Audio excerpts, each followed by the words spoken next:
नमस्कार। मेरा नाम विकास काशिप और इस वीकली पंचांग में आपका हार्दिक स्वागत है। नमस्ते, मेरा नाम शालिनी मिश्रा है और इस बार का वीकली पंचांग 2 फरवरी से 8 फरवरी तक का है। 2 फरवरी सोमवार को प्रतिपदा तिथि है और ये वीक 8 फरवरी रविवार को सप्तमी तिथि के साथ समाप्त होगा। आगे हम बात करेंगे राहु काल की। जी, तो राहु काल के बारे में हम हमेशा आपको बताते आए हैं कि राहु काल में आपको क्या चीजें नहीं करनी चाहिए।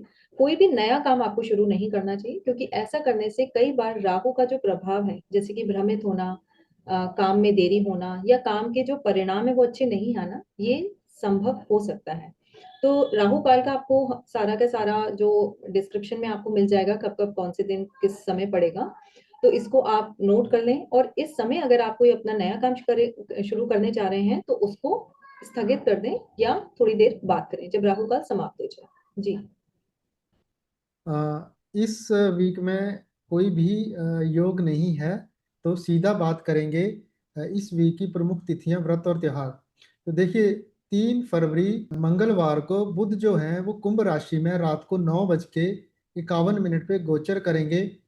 और शुक्र ग्रह जो हैं वो 5 फरवरी गुरुवार को रात को 1:10 पे कुंभ राशि में गोचर करेंगे। तो दोनों ही जो ग्रह हैं वो कुंभ राशि में आने वाले हैं। तो देखिए, बुध और शुक्र जब इकट्ठे होते हैं तो रिलेशनशिप में दिक्कत आ सकती है, तो इस चीज का ध्यान रखना है। तो अब हम सभी राशियों के बारे में इस गोचर का प्रभाव बताएंगे।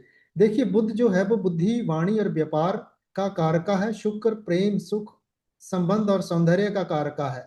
और जो कुंभ राशि है वो इनोवेशन की है, सोसाइटी की है और नेटवर्किंग की है, प्लस हमारे गेन की भी राशि है।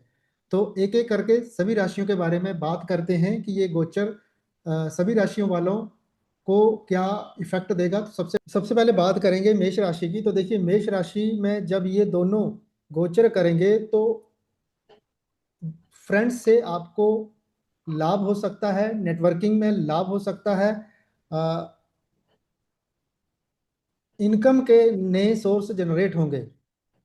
तो आपका सोशल सर्कल जो है वो भी मजबूत होगा। जी।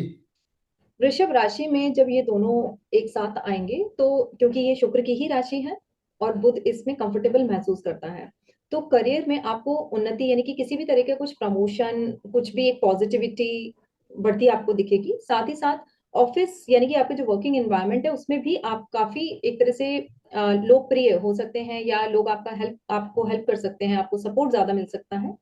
साथ ही साथ वहां पे जो एनवायरनमेंट है वो भी आपके लिए बहुत फेवरेबल रहेगा और हैप्पी रहेगा। मिथुन राशि वालों को ये गोचर 9th हाउस में होगा, तो भाग्य का साथ मिलेगा। यात्रा, शिक्षा और विदेश से लाभ होगा। प्रेम प्रस्ताव में भी लाभ होगा। गुरु, गुरुजनों और वरिष्ठ लोगों का सहयोग मिलेगा। कर्क राशि में जब ये दोनों गोचर करेंगे तो कहीं ना कहीं भावनात्मक गहराई बढ़ सकती है, यानी कि इमोशनल लेवल पर ज्यादा चीजें डेप्थ में जा सकती हैं। साथ ही साथ अचानक कहीं से धन लाभ हो सकता है या खर्च भी हो सकता है साथ में। फिर रिश्तों में स्पष्टता बहुत जरूरी है, तो क्लैरिटी के साथ कम्युनिकेशन रखें, किसी भी तरह की कोई मिसअंडरस्टैंडिंग ना आने दें। सिंह राशि वालों को ये गोचर 7वें घर में होगा, तो दाम्पत्य जीवन में इसका प्रभाव पड़ेगा। रिश्तों में सुधार के चांसेस हैं, पर अहंकार से बचें। पार्टनरशिप और बिजनेस के लिए बहुत अच्छा समय है। कन्या राशि में जब ये दोनों साथ में गोचर करेंगे तो नौकरी और आपका जो एक डे का रूटीन है उसमें काफी सुधार होने के चांसेस हैं। साथ ही साथ स्वास्थ्य की बात करें, अगर हम फिजिकली हमारी जो हेल्थ है उसकी, या फिर मेंटल हेल्थ की बात करें, तो दोनों में काफी संतुलन बेहतर होगा। साथ ही साथ आपके जो कलीग्स हैं, उनका भी आपको सहयोग मिलेगा। तुला राशि वालों को ये 5वें घर में गोचर होगा, तो 5वां घर प्रेम, क्रिएटिविटी और इंजॉयमेंट का है, तो इसमें वृद्धि हो सकती है। संतान और शिक्षा में लाभ होगा। जो भी कला से रिलेटेड स्टूडेंट्स हैं उनके लिए बहुत ही शुभ रहेगा। वृश्चिक राशि वालों के लिए घर परिवार में काफी सुख सुविधा और घर सजावट पर खर्चा हो सकता है, और अ, एक सुख का वातावरण रहेगा। प्रॉपर्टी या वाहन भी खरीद सकते हैं, ऐसे योग बनते दिखाई दे रहे हैं। साथ ही साथ आप माता के साथ, यानी कि मदर के साथ आपके रिलेशंस जो है वो बेहतर हो। धनु राशि वालों को ये तीसरे घर में गोचर होगा, तो धनु राशि वालों के लिए संचार, मीडिया और लेखन में सफलता मिल सकती है। प्रेम प्रस्ताव और छोटी यात्राएं हो सकती हैं। आपका आत्मविश्वास बढ़ेगा। मकर राशि वालों के लिए धन का लाभ होने की संभावना दिख रही है। साथ ही साथ उन्हें मटेरियलिस्टिक कुछ सुख प्राप्त हो सकता है, जैसे कि कोई भी गैजेट आप खरीद सकते हैं, या घर वाहन से संबंधित कोई चीज आपको प्राप्त हो सकती है, इसका सुख नजर आ रहा है। साथ ही साथ वाणी यानी कि कम्युनिकेशन भी इंप्रूव होगी, वो काफी अट्रैक्टिव रहेगी, लेकिन यानी कि जो भी आपसे बात करेगा वो काफी हद तक आपसे इन्फ्लुएंस हो जाएंगे। साथ ही साथ लग्जरी सामान खरीदने की संभावना ज्यादा दिखाई दे रही है। कुंभ राशि वालों को ये गोचर लगन में होगा। तो देखिए, बुध और शुक्र जब लगन में आएंगे तो आकर्षण, बुद्धिमत्ता और लोकप्रियता बढ़ेगी। प्रेम, विवाह, बिजनेस और नई शुरुआत करने के लिए बहुत ही श्रेष्ठ समय है।